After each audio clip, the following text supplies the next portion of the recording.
Hold on to your seats mga kamarites, cadaver cuds at kapwa Gen Zs dahil tila nag-level up na ng bonggang-bongga ang paborito nating childhood TV storyline mula sa simple at pa-cute na tuksuhan noon sa Eat Bulaga stage. Tila naging ganap na man of dignity ang storyline na ito na ngayon sa social media landscape. So, araw-araw na lang ay may pasabog ang Philippine culture multiverse. Pero wala nang mas papasok sa kategoryang plot twist of the decade kaysa sa pinakabagong pahayag mula mismo dito kaya sa itinuturing na showbiz royalty na si Bimbi Aquino Yap tungkol sa kanyang future wedding plans.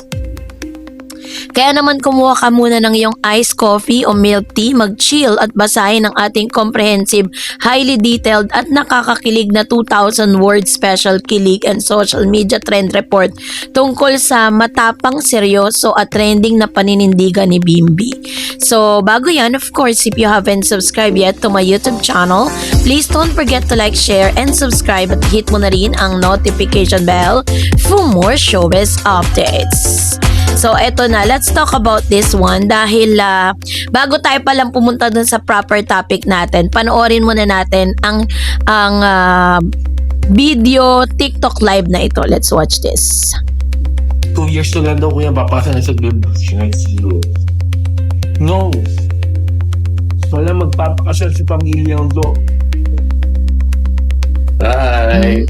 So, ang video TikTok live na inyong napanood, ito po yung mula sa revelasyon So Goodbye hanggang TikTok live para sa mga medyo nahuli sa balita na out of the loop sa trending page ng TikTok at formerly Twitter. I-recap muna natin ang timeline kung paano pumutok ang nakakalokang paksang ito. Ang unang pagsabog sa One for All for One So Goodbye, nagsimula ang lahat sa isang maulan at karaniwang tanghali sa bagong kabanata ng pananghalian sa gitna ng kulitan sa barangay sa studio sa segment na Sugod Bahay. Hindi may iwasang maitanong o maipatukso kay Bimbi ang tungkol sa kanyang love life at sa kanyang future plans.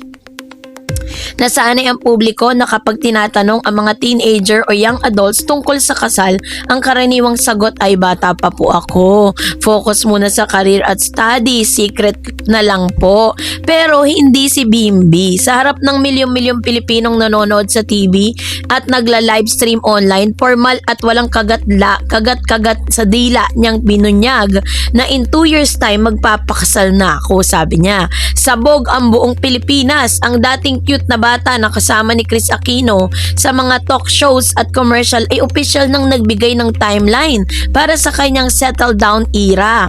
So, doon po sa isang TikTok live na ipinood ko sa inyo kanina lang, meron po pa rin confirmation. Kumbaga parang hindi lang basta yun nasabi ni Bim. Doon po sa TikTok live na yon ay agad pong tinanong, kinumpirma si Mr. Bimbi patungkol sa kanyang nasabi.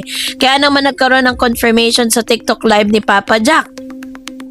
Kung inaakala ng netizen na pabirong hirit lang yon sa pananghalian, nagkamali ang lahat dahil makalipas lang ang ilang oras, sumalang si Bimbi sa isang TikTok live broadcast kasamang sikat ang kanyang RM na si Papa Jack. Sa gitna ng live stream kung saan sa libo-libong netizen ang nakatutok ay muling binato ni Papa Jack ang tanong na napalutang sa buong online community. Sabi niya, Papa Jack, Bimbi, seryoso ba talaga yon? Muling itatanong sa'yo, magpapakasal ka na nga ba talaga? At nang walang kaabog-abog na derechahan na sinagot nitong si Bimbi ang mga tanong na ito. Zero hesitation, pure conviction. Ang tinaguriang Baby Bim noon ay nagpapakita ng aura ng isang lalaking may tiyak na direksyon sa buhay. So ang reaksyon ng mga netizen, tinagurian siyang man of dignity era. Nang pumutok ang pahayag na ito, agad na nagtrend ang mga keyword na hashtag Bimbi Aquino, hashtag Raisa May, at hashtag Bimbi Wedding sa iba't ibang social media platform.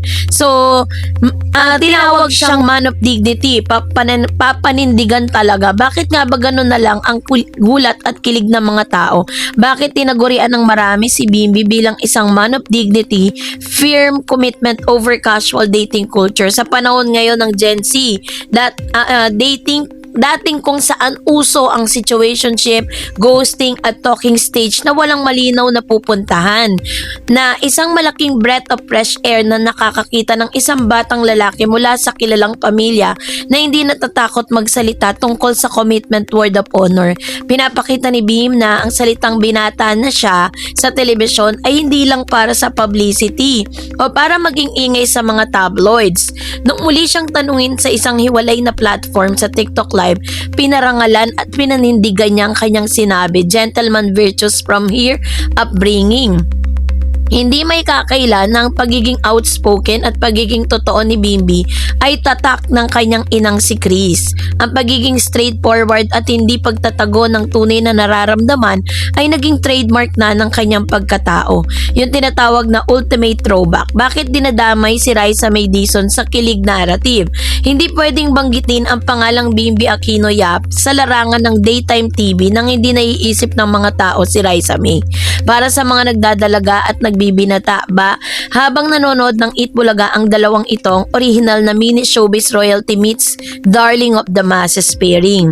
The Lore, ang walang leeg doggy or doggy era, matatandaan ng mga bata pa, munti pa sina Bimbi at Raisa, naging iconic ang kanilang interaction sa Gimme 5 or ang kanilang interaction dun po sa Raisa May Show at ngayon sa TV5 at iba pang segment ng Eat Bulaga. Sino ba naman ang makakalimot sa maalamat na eksena kung saan kani-kanina lang ay nag-request nga yung audience ng Teach Me How to Doggy Dance dahil wala si Raisa sa main studio at nasa barangay si Bimbi.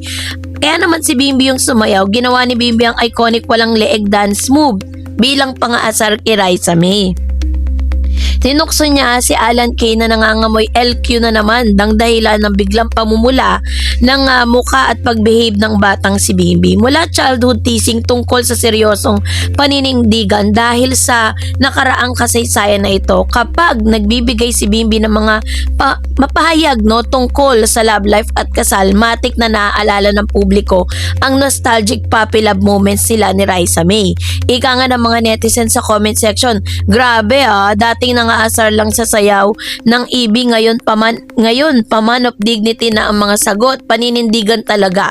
Note for clarity, kahit na patuloy na tinutokso ng publiko at gawaan ng fan edits ang netizens sina Bimbi at Raisa May bilang kanilang paboritong childhood alternate universe ship, ang paninindigan ni Bimbi sa kanyang payag ay nagpapakita ng kanyang sariling maturity at paggalang sa konsepto ng pag-ibig at kasal. So, dahil dito, syempre, i-analyze natin yung kanilang psychological and Gen Z behavior analysis. Bakit nga ba nag-viral at nag-resonate ng husto sa Gen Z audience ang kinilos si Bimbi sa Sugod Bahay at TikTok Live? Busisiin natin gamit ang ilan sa mga Gen Z analysis. Sabi dito, may tinatawag kasi tayong behavioral indicator observation, Gen Z culture. So, dito po yung tinatawag na direct eye contact, tumingin ng diretso sa camera at kay Papa Jack na sumagot ng unfiltered energy, main character behavior, walang halong pilit o takot na pwedeng sabihin na basher, clear timeline, nagbigay ng tiyak na time frame sa halip na soon or someday, goal-oriented at dating clear intention. Ibig sabihin, walang time wasting, alam ang gustong mangyari sa buhay at consistency na in answer, parehong sagot sa TV at casual sa TikTok stream. Zero fake persona, authentic behavior at walang magkaibang script sa TV versus social media. So dito po natin makikita yung power of authenticity, yung pagiging real. Sa kasalukuyan kasing media landscape, mabilis na naaamoy ng mga Gen Z viewers kung ang isang artista or personality ay nagpapakita lang ng showbiz answer. Alam nyo yun, di ba? Parang showbiz lang yung sagot. Pero this time, walang pabebe, hindi nag-iinarte o nagkukunwaring nahihiya para lang maging cute. Walang stage drama, natural na lumabas sa kanyang bibig ang kasagutan. Ang boses niya walang alinlangan na na nagbigay ng impression sa mga tao na pinag-iisipan at pinagdadasal niya na ang mga bagay na ito. So which means na talagang si Bimbi po ay masasabi nating green flag, no? Nagpapakita siya ng green flag energy na bagay na talagang gustong-gusto sa kanya kasi true vocabulary, isang lalaking malinaw ang intensyon at hindi nahihiyang umamin sa publiko tungkol sa kanyang pagmamahal at plano sa buhay ay ultimate green flag. Kaya naman, and that's it for today. For more videos and updates, please don't forget to like and subscribe, and please don't forget to follow my Facebook page, Dar Eds TV and Dar Eds channel. God bless everyone.